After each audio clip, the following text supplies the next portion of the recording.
Everyone on the internet says BlackRock is evil, but is it actually true, or are we all just repeating the same shit without checking the facts? Because here's the thing, you've seen the videos, tweets, the conspiracies.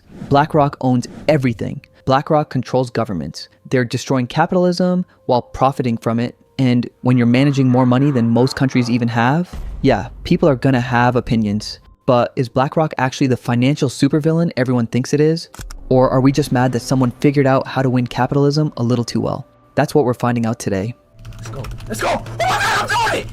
Let's start with how this whole thing began, because BlackRock didn't just spawn out of thin air like some evil corporation in a movie. In 1988, this guy Larry Fink was a bond trader at First Boston, and he absolutely ate shit on a trade. We're talking a $100 million loss because he miscalculated an interest rate hedge. That's the kind of mistake that ends careers. And it did traumatize him, but instead of disappearing into obscurity, he started BlackRock with one core philosophy: don't lose people's money through dumb risks. Started with just $5 million from Blackstone Group. Nothing crazy. They focused on bonds and built this software called Aladdin. Now, here's where it gets interesting. Aladdin isn't just some accounting software. This thing simulates what happens to your portfolio when markets crash, when interest rates spike, when everything goes to hell. And today, Aladdin manages over $21 trillion for 240 clients. That's 10% of global financial assets running on one platform. Vanguard, their biggest competitor, uses Aladdin. State Street uses it, even central banks use it. So yeah, when people say BlackRock has its hands in everything, they're not entirely wrong. And the same thing actually makes Aladdin kinda terrifying as well.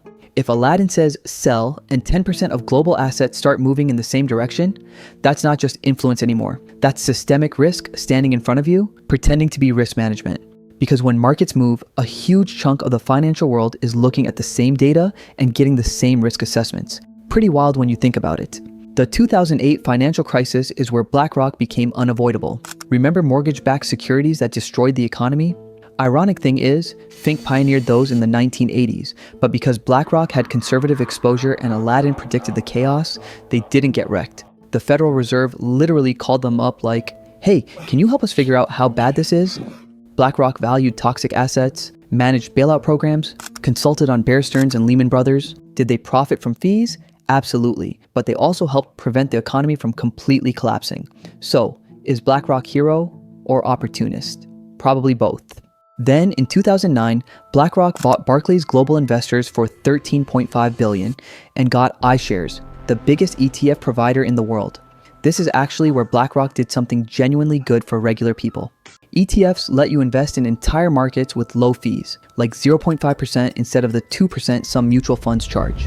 Before this, investing was either expensive or complicated.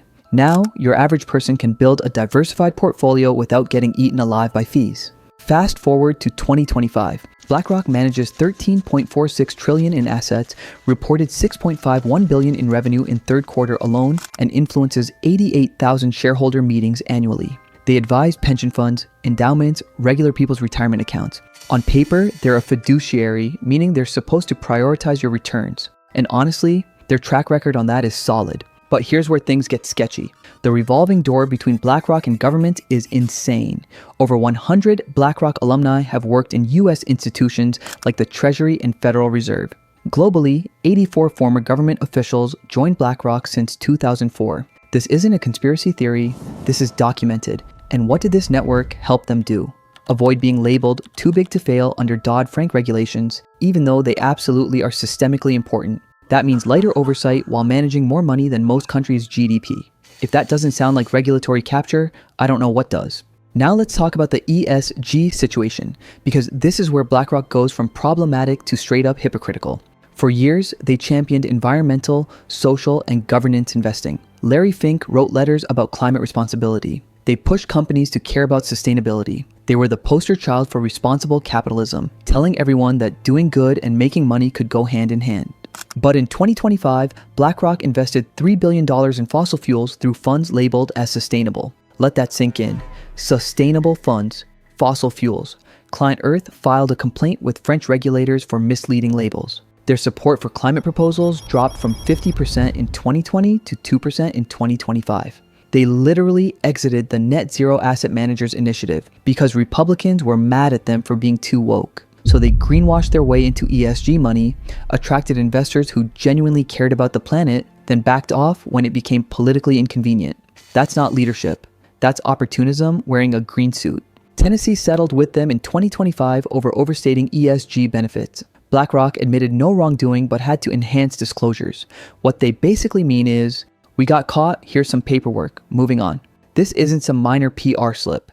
This is actively misleading investors who genuinely care about climate impact while profiting off the very industries destroying the planet. You can't be the climate champion and the fossil fuel investor at the same time. Well, apparently you can, but it makes you look like a moron who thinks nobody's paying attention. And then there's real estate.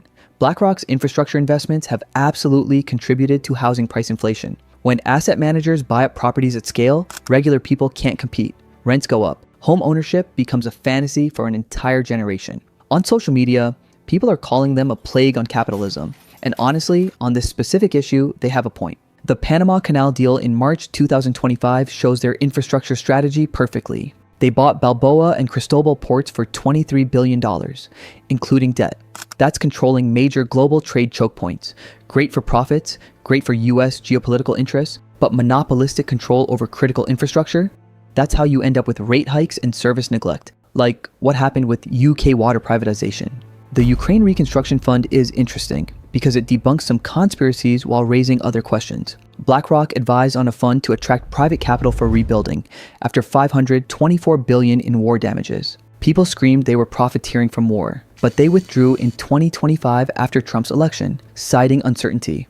So no, they're not orchestrating conflicts, but leveraging a crisis for potential deals? Yeah, that's still ethically murky. Here's the reality check. On social media, BlackRock is getting destroyed. People call them ruthless, evil, a parasite. Some claims like child trafficking are complete bullshit with zero evidence. But the real criticisms, the housing inflation, the greenwashing, the revolving door, the regulatory favoritism, those are legitimate. So is BlackRock as bad as people think? It's complicated. They're not some cartoon supervillain engineering global chaos. Their innovations genuinely helped millions of people invest affordably and stabilize markets during crises.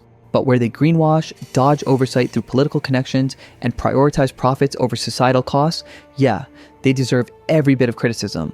They're a mirror of unchecked capitalism. Not pure evil, but definitely not heroes either. Just a massive corporation doing what massive corporations do, winning the game we built for them. Whether that makes them bad depends on whether you think the game itself is broken.